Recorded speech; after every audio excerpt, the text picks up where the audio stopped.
மழையில் நனைகிறதே, பால் மழையில் நனைகிறதே. ஞான பால் தரும் தாயின் மனிதனின் பாலும் பொழிகிறதே, அதில் பாவம் தொலைகிறதே.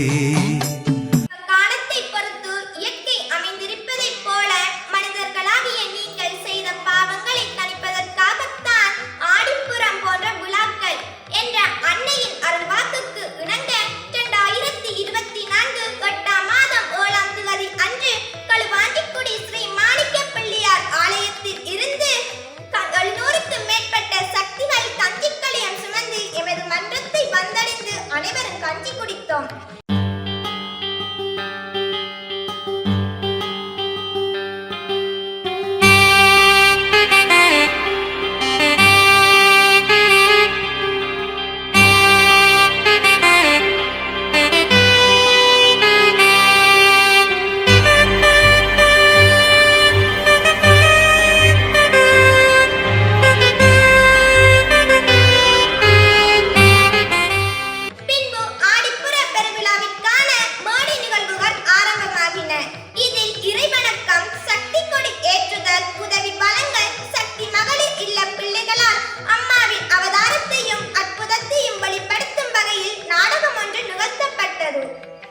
எங்கள் மன்றத்தில் 10 நாட்களுக்கு முன்பிருந்தே வெளி அலங்கார தொண்டுகளும் சுத்தம் செய்யும் தொண்டுகள் என்பவற்றை செய்து விழாவிற்கான ஏற்பாடுகளையும் செய்தோம்.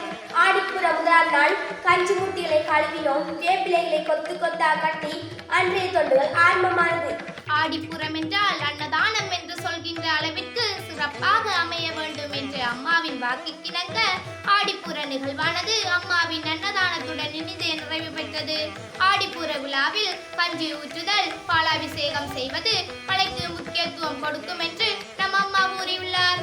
ஆடிப்புற முடிவடைந்ததும் எங்களது அனைத்து பிரதேசங்களிலும் மழை பெய்தது. அதன் பின் களுவாஞ்சிக்குடியில் மட்டும் சிறு தூறலுடன் மழை பெய்தது. ஆடிப்புறத்திற்கு அடுத்து குருவிற்குரிய நாளான வியாழக்கிழமை பூஜைக்காக இந்த உலகத்திற்கே அம்மா மழை தர வேண்டும் என்ற எண்ணத்துடன் ஒரு கோலம் ஒன்று போட்டு அதில் ஓம் மழையென வருவாய் போற்றியோம் என்ற மந்திர வரிகளையும் அக்கோலத்தில் போட்டோம். எங்களது வேண்டுதலை ஏற்ற நம் அன்னை பூமி குளிர்வடையும் வண்ணம் பெருமழையினை தந்தருளினார். நம் அம்மாவுக்கு கோடான கோடி நன்றிகள். நம் அம்மா கூறிய அருள்வாக்குகளும் நம் அம்மா அருளிய வழிபாட்டு முறைகளும் என்றும் நம் வாழ்வில் உயிர்ப்புடன் செயற்பட்டு கொண்டிருக்கிறது. அம்மா என்றும் எங்களோடு இருக்கிறாள் என்பதை புரிய வைத்துக் கொண்டிருக்கிறாள். ஓம் சக்தி. குரு வாழ்க, பங்காரு அம்மா வாழ்க.